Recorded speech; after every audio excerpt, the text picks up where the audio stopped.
un peu mon mon bio, mais c'est, quand même, c'est vraiment ce sont, 25 ans du travail dans le domaine. Ça veut dire que je suis aussi comme j'ai pas mal d'âge, alors ça représente l'âge de travail. Je suis très ravie et vraiment j'ai l'honneur de participer, avec vous à ce webinaire et je vais essayer, de partager, toutes mes connaissances que j'ai accumulées pendant ces longues années de travail, mais aussi, vraiment parler du contexte, d'immigration parce que, parfois on prend des choses comme évident, mais, c'est pas mal de complications. Alors, je souhaite commencer par me situer. Je suis maintenant on est dans cette rencontre virtuelle, mais je suis située, sur, Montréal, Toronto et Montréal, des territoires, autochtones non cédés et c'est difficile pour moi de me reconnaître comme colon, mais j'ai, pour longtemps négocié cette identité comme une femme, qui vient du Liban, qui a immigré et que je me retrouve sur des territoires qui ne sont pas cédés et que je suis colon. Alors c'est pas facile à admettre, mais je pense que c'est aussi quelque chose qu'on doit, assumer. Et en l'assumant, moi je promets toujours et je tiens à vraiment, redonner, heu, au, au territoire, mais au peuple autochtone, en oui, en m'engageant à vraiment représenter la voix des personnes réduites au silence, et utiliser le privilège que j'ai comme colon, mais aussi comme immigrante, parce que c'est pas mal, une danse entre, le privilège et aussi l'expérience d'immigration, mais je vais utiliser ce que je peux utiliser comme privilège pour aider à vraiment, à plaidoyer pour les droits des personnes réduites au silence et aussi redonner au peuple autochtone. Alors, je dis toujours que je viens du Liban parce que j'ai un problème avec mon identité libanaise.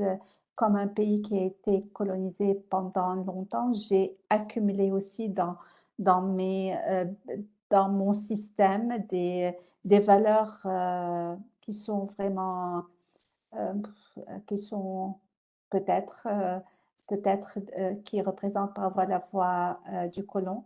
Alors j'essaie toujours d'être consciente, de cette identité-là et toujours travailler sur ça pour que je ne reste pas comme, prisonnière de cette identité. Mais je dois aussi dire que autant de pendant les temps de crise, il faut réclamer les identités. Alors pendant ce que Liban, est en train de vivre maintenant, à l'instant, où, hem, Beyrouth est bombardée à chaque minute, je souhaite réclamer mon identité comme libanaise. Alors, en se positionnant sur ces territoires et en établissant cette, relation avec les territoires, je recommence ma présentation parce que c'est pas mal ça aussi. C'est qui est nous sur des territoires, mais qui est nous aussi, avec nos identités et qui est nous aussi comme immigrants. Parce que alors, OK, je vais déplacer ça avec le curseur parce que, comme d'habitude, on a toujours des problèmes. Mais, je souhaite commencer, vraiment avec, ce passage, oui, ce paragraphe d'Edward Said qui parle de l'exil et je souhaite dire que parfois, on pense à l'immigration comme un gain, quelque chose qu'on c'est un privilège, mais aussi il y a une perte, heu, qui est, heu, qui est pas mal, réduite au silence. Ça veut dire la perte n'est pas partagée. On la vit, d'une façon comme en nous-mêmes. On n'a pas droit à réclamer cette perte et je souhaite, lire ce passage parce que ça parle beaucoup, de l'état d'émigration aussi. Alors l'exil est étrangement fascinant à penser, mais terrible à vivre. C'est le fossé inguérissable qui se creuse entre un être humain et son lieu d'origine, entre le moi et sa véritable patrie. Sa tristesse essentielle ne pourra jamais être surmontée. Et s'il est vrai que la littérature et l'histoire contiennent des épisodes héroïques, romantiques, glorieux, voire triomphants de la vie d'un exilé, il ne s'agit là que d'efforts destinés à surmonter le chagrin paralysant de l'éloignement. Les acquis de l'exil sont durablement remis en cause par la perte d'une chose laissée derrière soi pour toujours. J'ai souhaité commencer avec, ce paragraphe parce que en fait, ça parle beaucoup, de l'état d'immigrant et ça parle aussi de la situation, et les réalités des enfants issus de l'immigration. Alors, pour commencer, je souhaite, aussi parler un peu des lignes directrices, en matière d'éthique parce que dans tous les approches, de travail avec les immigrants, avec les communautés réduites au silence, on doit se positionner, mais aussi parler des, lignes directrices parce que c'est vraiment ça prononce, les démarches et ça prononce le travail pratique, mais ça prononce aussi qui est nous comme praticiens et praticiennes qui travaillent dans le domaine.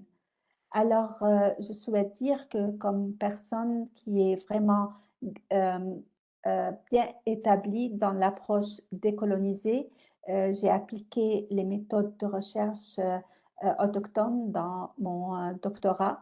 Alors je suis toujours, dans l'approche anti-oppressive qui favorise un environnement d'apprentissage inclusif, participita participatif qui valorise la diversité des points de vue et des expériences.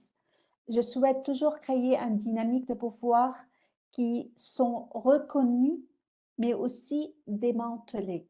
Alors, on est dans un système là où on danse toujours entre le privilège, le pouvoir, mais aussi le silence. Alors, je souhaite vraiment toujours prononcer le pouvoir, comme par exemple, maintenant j'ai le pouvoir de prendre l'espace, mais quoi faire avec ce privilège? Quoi faire avec ce pouvoir, cette autorité, c'est aussi important. Alors, si dans ce contexte, je souhaite signaler aussi que prendre le pouvoir, c'est très bien, mais l'utiliser pour aborder des inégalités systémiques, c'est aussi très important parce que ça nous aide à utiliser l'espace et le privilège pour travailler sur ces inégalités aussi. Et on peut faire ça seulement, avec une prise de conscience critique, premièrement sur soi et en engageant l'autre dans cette démarche aussi. Je suis aussi basée sur des concepts d'intersectionnalité et l'interconnexion des diverses identités sociales pour aider à prévenir le renforcement des récits individuels et singuliers. Alors, si on parle des enfants dans les réalités d'immigration, on parle de la des pourcentages, des chiffres, des nombres, mais chaque enfant, chaque jeune, chaque maman, chaque père, chaque famille, ce sont des individus, des personnes singuliers, et leur récit est aussi singulier. Dans tout ce que je fais et dans la présentation que je vais partager avec vous, heu j'ai toujours ce souci de ne pas faire de mal parce que parfois, hem, si on ne sait pas qu'est-ce qu'on fait, si on n'est pas vraiment basé sur une connaissance, sur un savoir et cet aperçu critique et cette prise de conscience critique sur nous-mêmes, on peut faire mal même en cherchant à aider. Alors c'est important de prononcer ça, au début de notre séance. Alors maintenant, je souhaite vraiment partager avec vous les objectifs de cette séance. Premièrement, on va clarifier ensemble des concepts de base comme des définitions essentielles.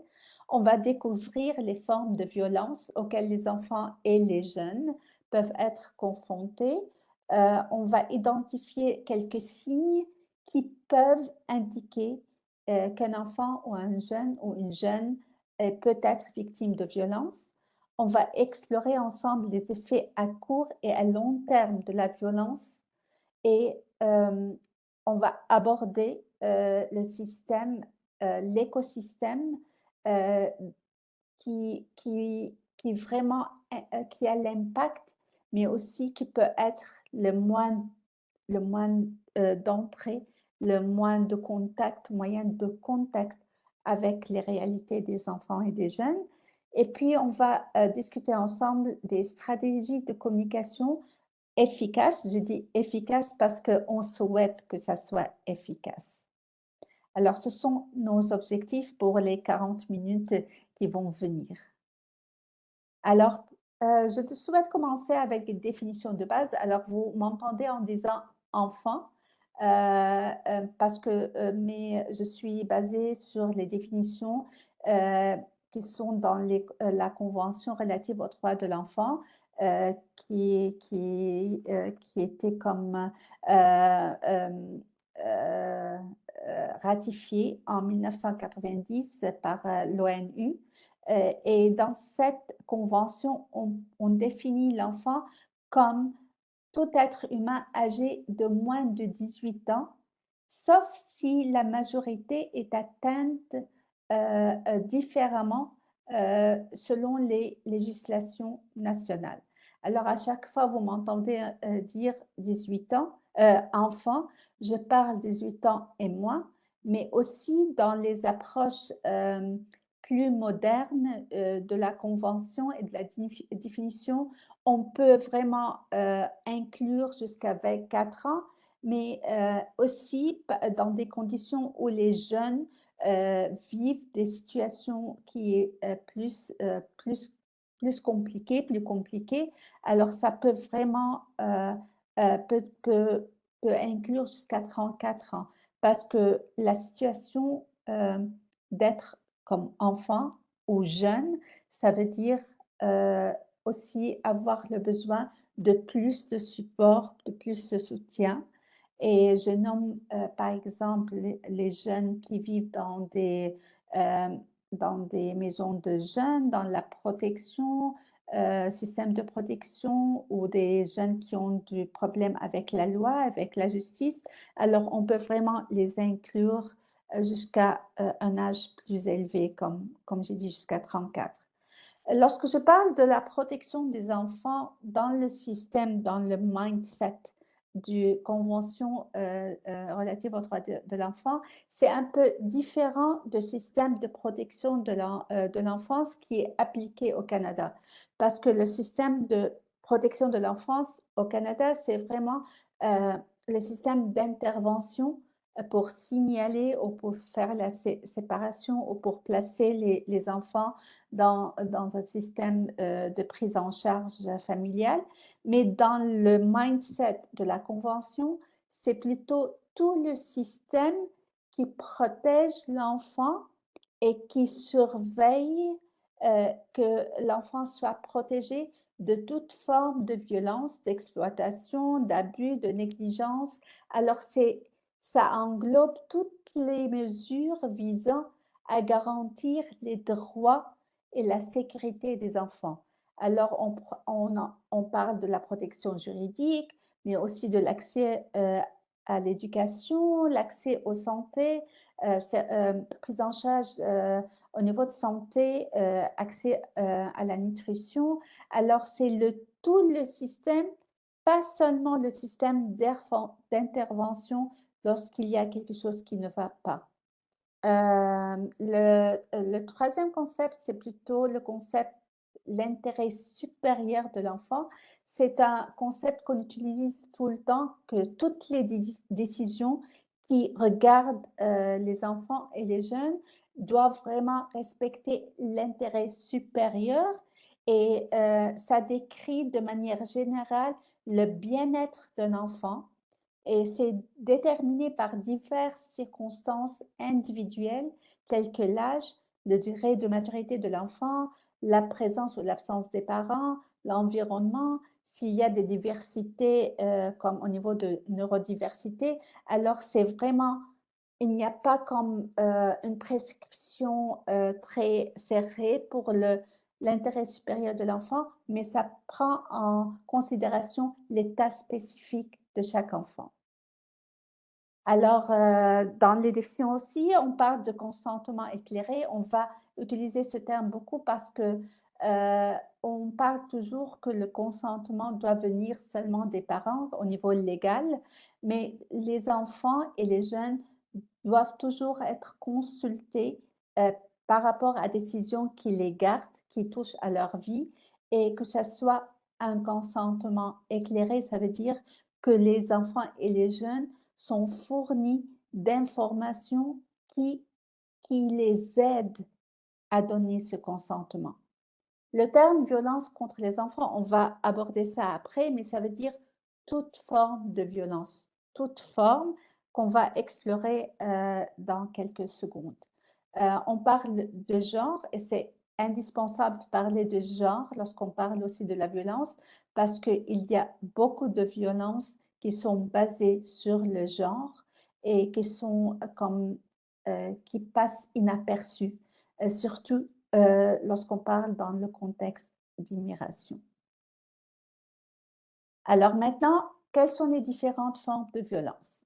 Je m'excuse pour cette partie qui est un peu basique, mais c'est essentiel de clarifier les concepts pour lorsqu'on on parle de la violence, on est conscient comme la variété de violences que les enfants et les jeunes peuvent être confrontés avec, ou peut-être les enfants et les jeunes peuvent subir. On espère qu'ils ne subissent pas et qu'elles ne subissent pas à des violences pareilles. Alors, il y a l'évident, la violence physique, mais dans cette violence physique, c'est pas seulement la violence qu'on exerce, mais aussi la menace de la violence physique. Alors, c'est pas seulement ce qui se passe, et c'est important, mais aussi la menace, c'est considéré comme une violence physique. La violence mentale, c'est toute forme d'humiliation, traitement dégradant, comme les insultes, les critiques constantes, le rabaissement, les préjugés, euh, mais aussi ça inclut, comme on appelle la violence qui se passe dans le monde virtuel, la cyberviolence, parce que ça travaille sur le mental des enfants et des jeunes.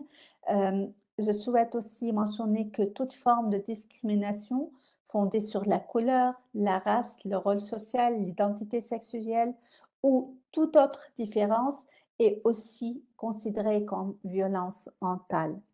Les abus sexuels, c'est toute forme d'activité sexuelle contre les enfants et les jeunes, mais aussi euh, que les enfants témoignent de violences sexuelles, c'est aussi considéré comme violence sexuelle. Dans les formes de violence, on a la négligence ou traitement négligent. Alors, dans la violence physique, on a parlé du menace et l'acte.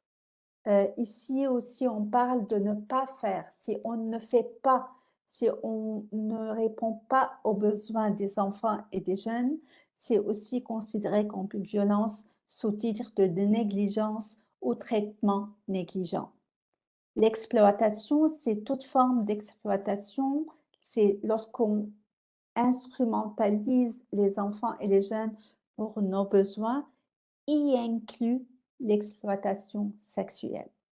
Alors, vous aurez accès à ces slides. Vous aurez le temps vraiment d'explorer les définitions à votre temps. Alors, maintenant qu'on comprend comme le spectrum, comme la, comme la variété de formes de violence que les enfants et les jeunes peuvent subir, et comme j'ai dit, on espère qu'ils ne subissent pas cette forme de violence. Il faut vraiment comme regarder ou comprendre les réalités de la violence contre les enfants, parce que parfois on dit que ok, ça ne se passe pas chez nous, c'est pas nous, c'est ailleurs et tout ça, mais les réalités disent et indiquent que c'est pas ça vraiment. Alors dans le monde, partout dans le monde, on estime que jusqu'à 1 milliard d'enfants, 1 milliard d'enfants entre 2 et 17 ans ont subi des violences physiques, sexuelles ou émotionnelles ou ont été négligés au cours d'une année qui écoule, et cette, ces résultats viennent d'une prévalence mondiale de la violence contre les enfants au cours de l'année écoulée. C'est une revue systématique qui date de 2016. Alors pourquoi on parle de 2 à 17 ans? Parce que désormais, identifier la violence contre les enfants entre les moins de 2 ans, c'est plus compliqué parce que, parfois les violences, contre les enfants moins de 2 ans sont masquées et ne sont pas vraiment très bien calculées.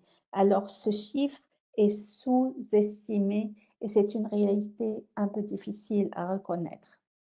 Alors, il faut dire aussi que pour aborder le sujet du genre, qu'au niveau mondial, des études indiquent une fille sur 3, alors une fille sur 3 âgée de 15 à 19 ans sont exposées à des violences physiques, émotionnelles ou même sexuelles de la part de leur mari, de leur conjoint. Alors, c'est une réalité vraiment dure à reconnaître, mais il faut assumer et il faut vraiment faire face à cette violence.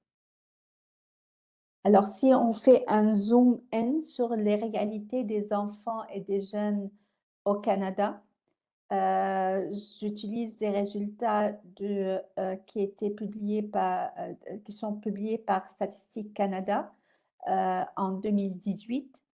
Alors, ils ont étudié un échantillon de 43 064 personnes.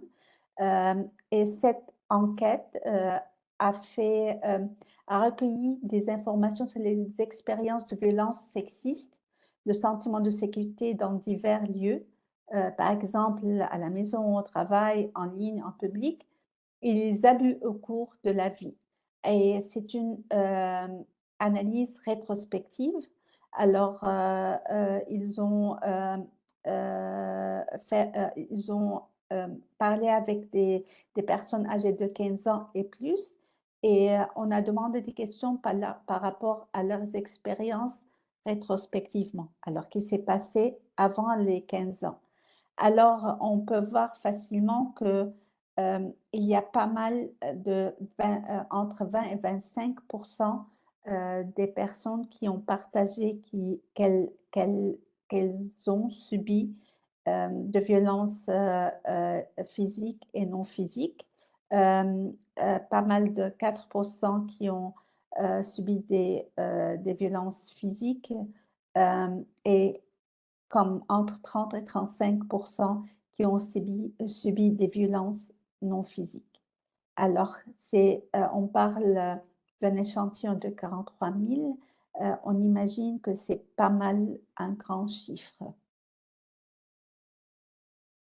Si on zoome encore, sur, les réalités des enfants et des jeunes, dans le contexte, d'immigration, et c'est maintenant ce sont des observations qui ont été faites par l'ONU sur le rapport du Canada, qui était soumis en 17 et 18 mai 2022 parce que, Canada, a ratifié la convention relative aux droits de l'enfant en 13 décembre 1991 et depuis ce temps-là, Canada est obligé de soumettre un rapport chaque 3 ans, chaque 4 ans, pour parler des réalités de la situation des enfants et des jeunes au Canada.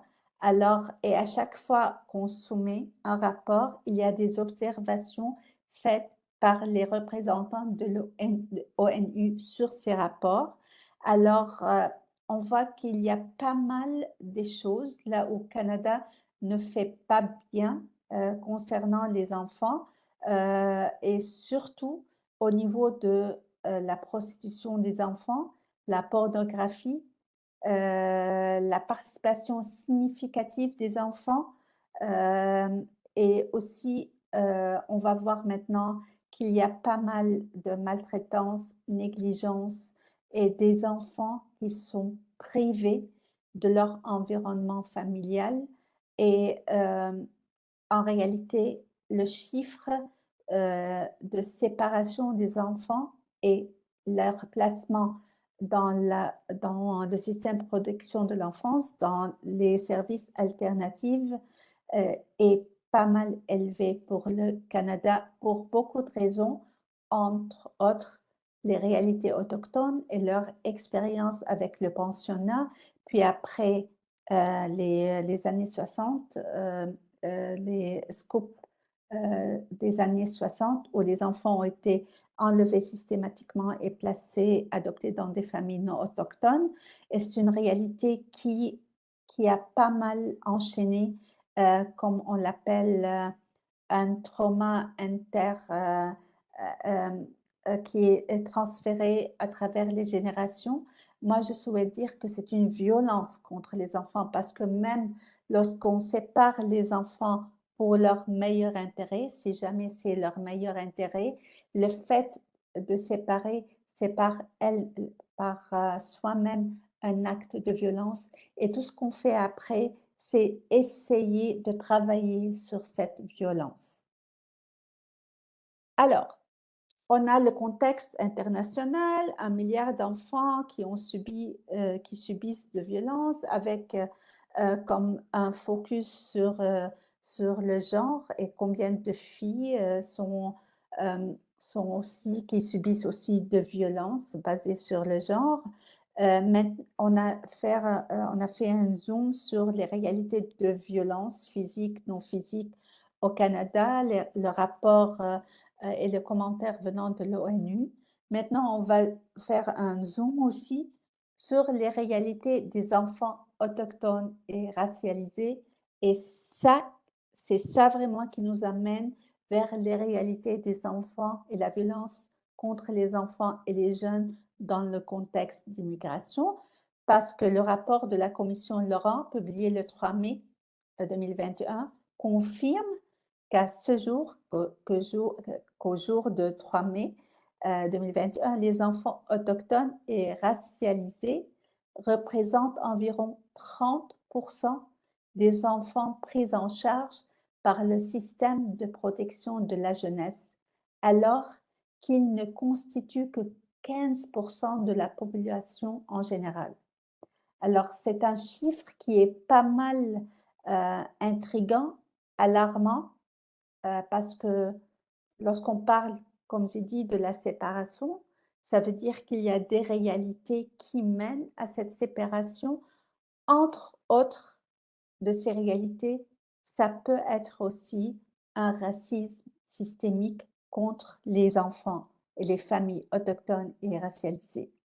Ce rapport aussi souligne que le racisme systémique au sein du système de protection de la jeunesse est la principale raison de cette surreprésentation. Si on zoome aussi, en 2015, une étude a révélé que 40,8% des enfants pris en charge par le système de protection de l'enfance à Toronto sont afro-canadiens, alors qu'ils ne représentent que 8,5% de la population de Toronto.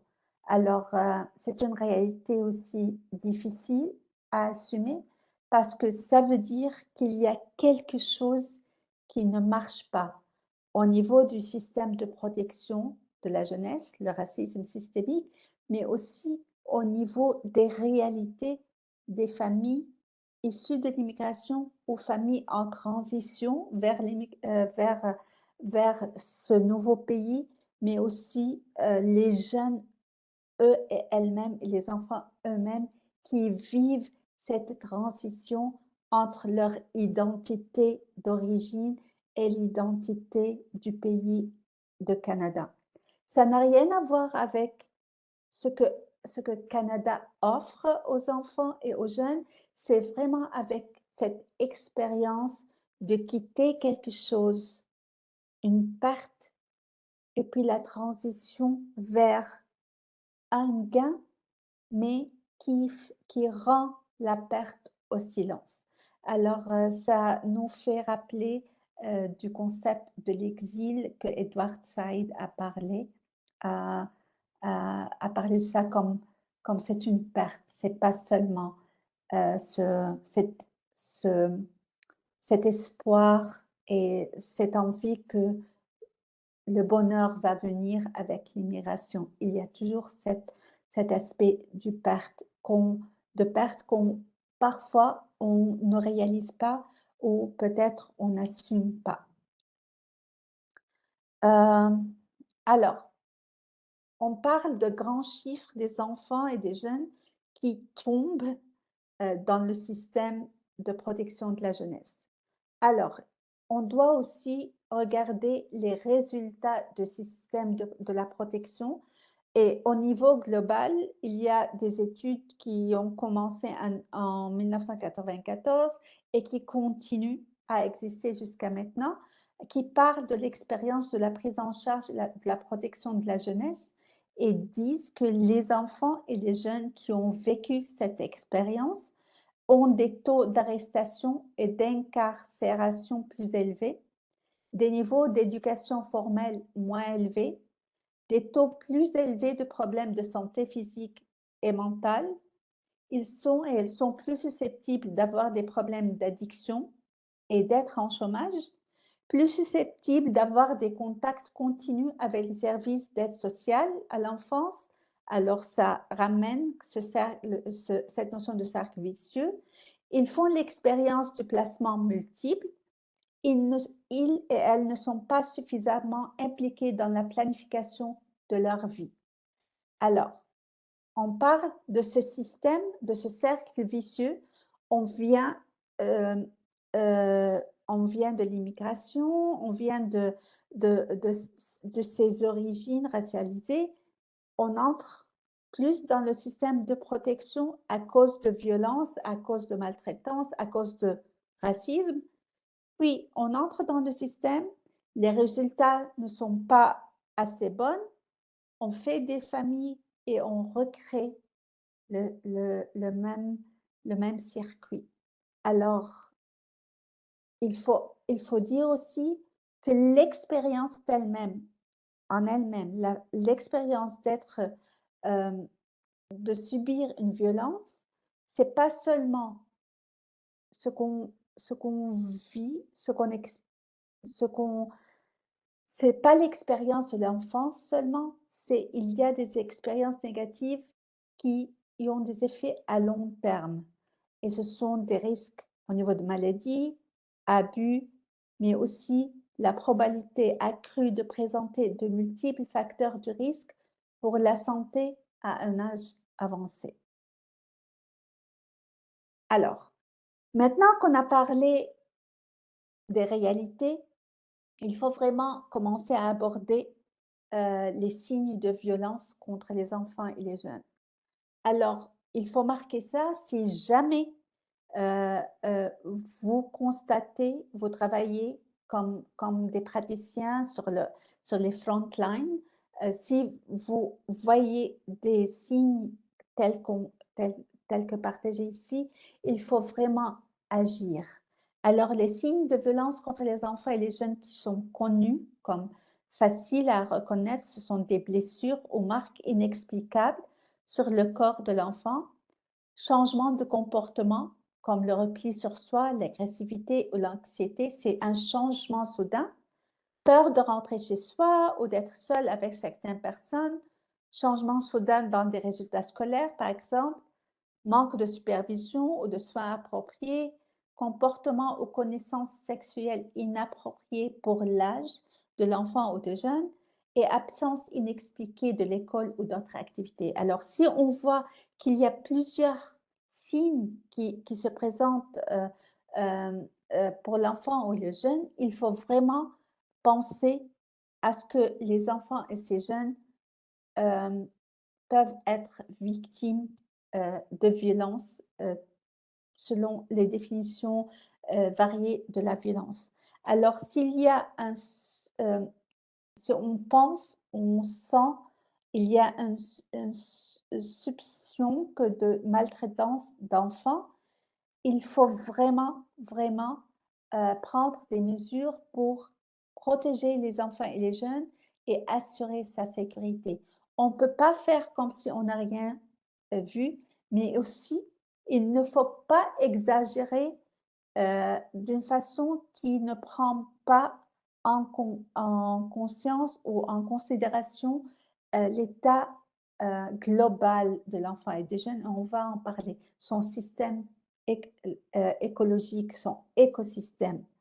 Alors, mais si jamais on soupçonne, il faut vraiment écouter l'enfant et si on est sûr qu'il y a une maltraitance, qu'il y a une violence, il faut vraiment signaler ça et, excusez-moi, appeler à l'aide professionnelle. Mais en faisant ça, il faut absolument ne pas faire mal. Alors, on a parlé d'écosystème. C'est quoi l'écosystème? Et pour parler de ça, j'ai envie de retourner sur ce que Edward Said a parlé par rapport sur l'exil.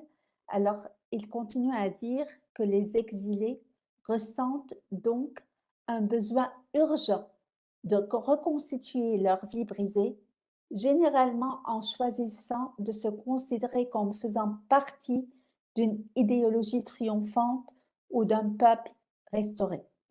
Pourquoi ça, c'est important? Parce que on pense toujours, à l'immigration comme si les personnes et les enfants et leurs familles existent maintenant, qu'ils n'ont pas une histoire, qu'ils n'ont pas un vécu et on oublie que dans la plupart des cas, ce qui nous a poussés à émigrer, ce sont des réalités de violence. Alors, on ne peut pas laisser ces réalités qui nous ont poussés à l'immigration parce que c'est pas comme on efface. Ça fait partie de ce qu'on a vécu, ça fait partie de nos mémoires, de notre mode de vie. Et en immigrant, en franchissant cette étape, on ne peut pas vraiment dire que comme erase, effacer.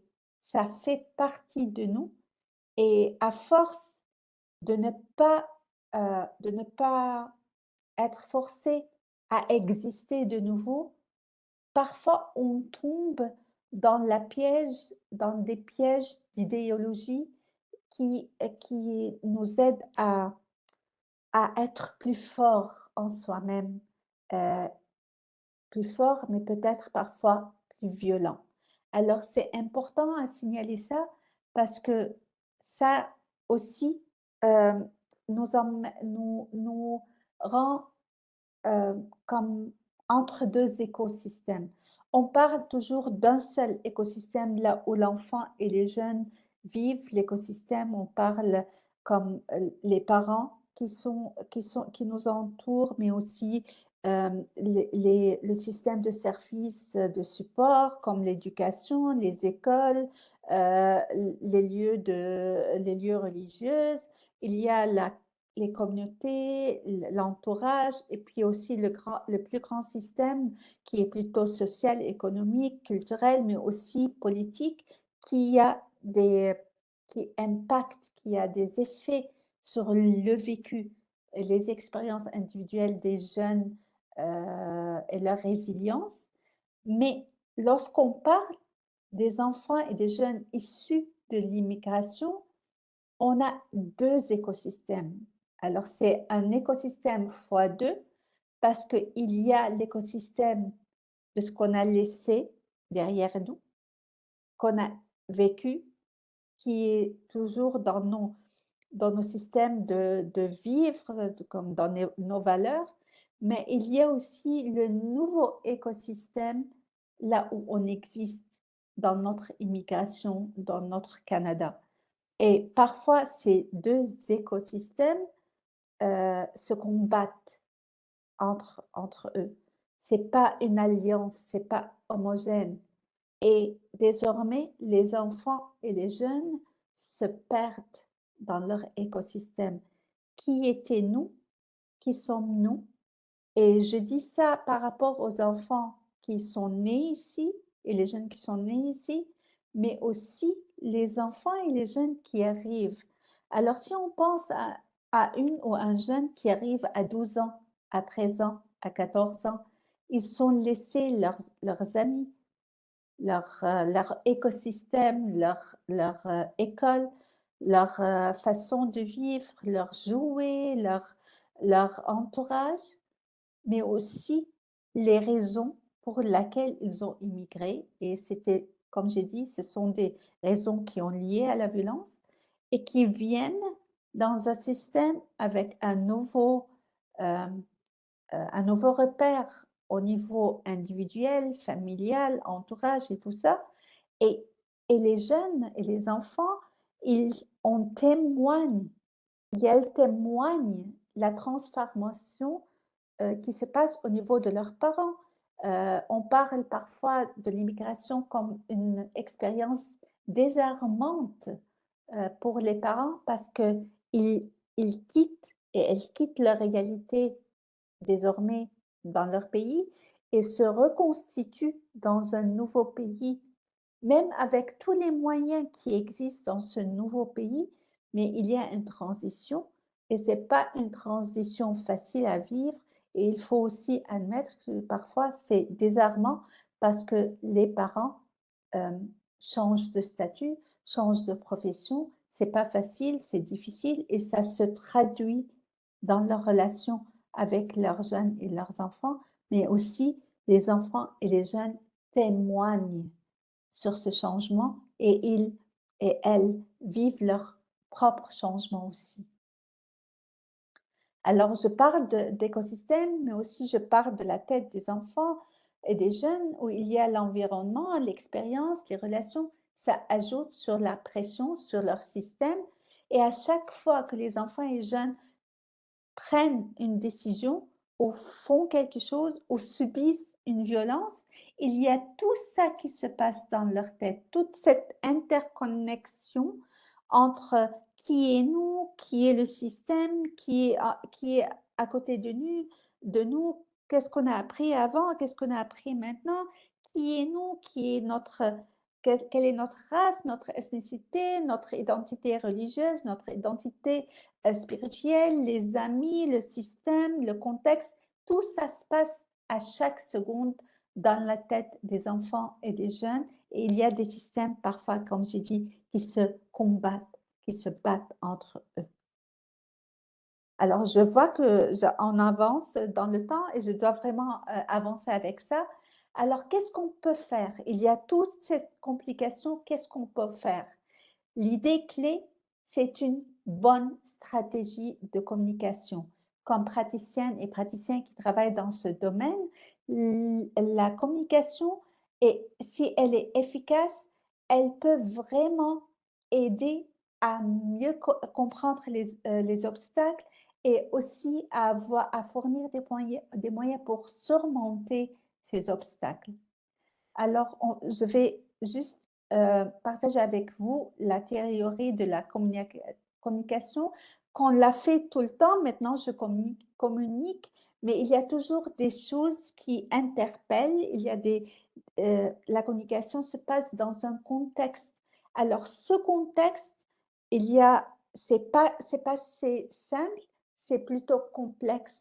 Et à chaque fois qu'on réalise que, à chaque fois qu'on communique avec les enfants et les jeunes, surtout dans les situations difficiles, il faut mettre ce contexte, penser à nos objectifs professionnels et comment ces objectifs se transforment en un message, à travers quels moyens, et comment garantir que l'objectif qu'on cherche mène à des impacts qu'on souhaite, et comment vraiment prendre conscience qu'on a toujours besoin d'avoir une confirmation si nos objectifs, si nos messages avec notre intention sont reçus tels qu'on souhaite euh, que, le sens est reçu.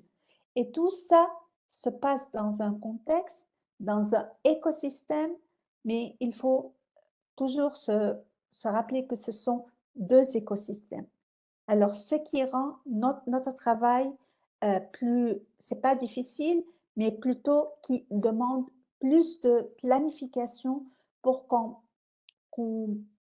essaye d'éliminer tout obstacle possible dans la communication avec les enfants, les jeunes, mais aussi avec leurs parents. Alors, lorsqu'on parle d'une communication efficace, qu'est-ce que ça veut dire? Premièrement, il faut donner l'exemple d'une bonne conduite à suivre.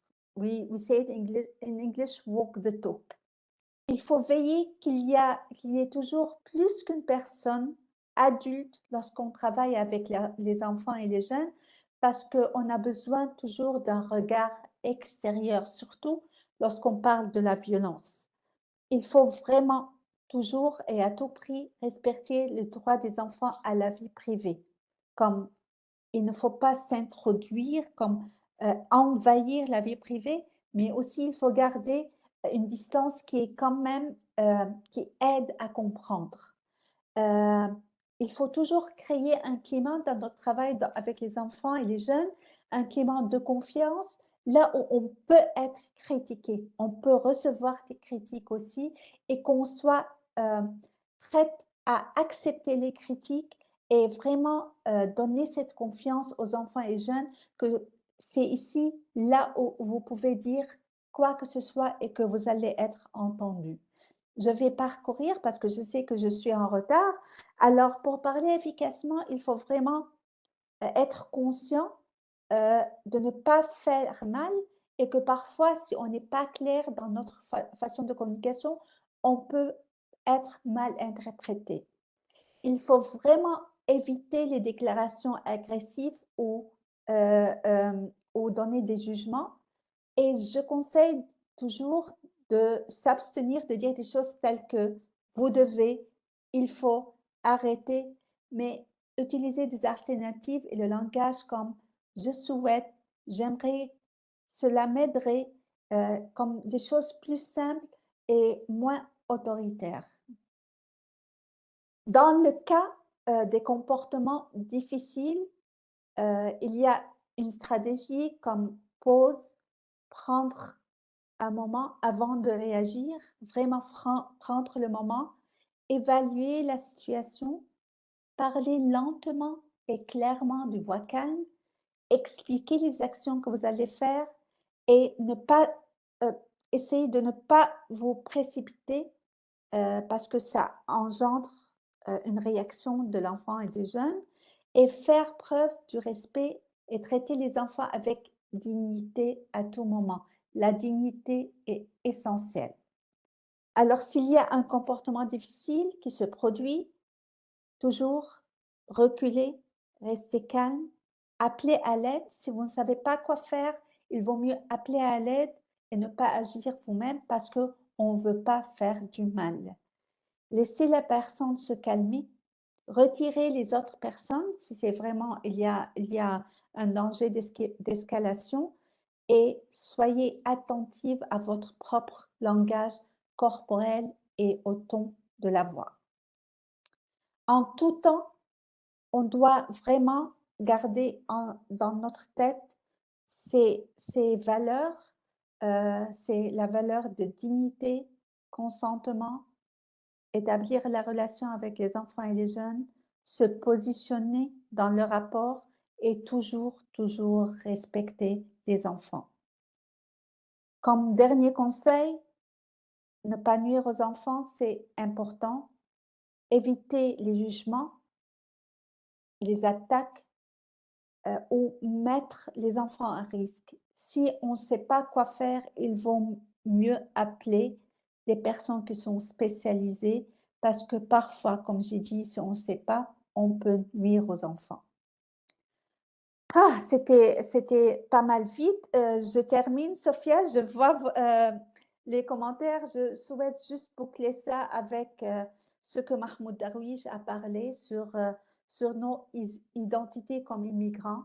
Alors, il dit, je suis de là-bas, je suis d'ici, je ne suis pas là et je ne suis pas ici. J'ai deux noms, لي اسمان يلتقيان ويفترقان ولي لغتان نسيت بأيهما كنت أحلم. Et j'ai deux langues, j'oublie laquelle est la langue de mon rêve. Merci. Merci beaucoup, Zéna, pour cette session très informative. Nous n'avons pas beaucoup de minutes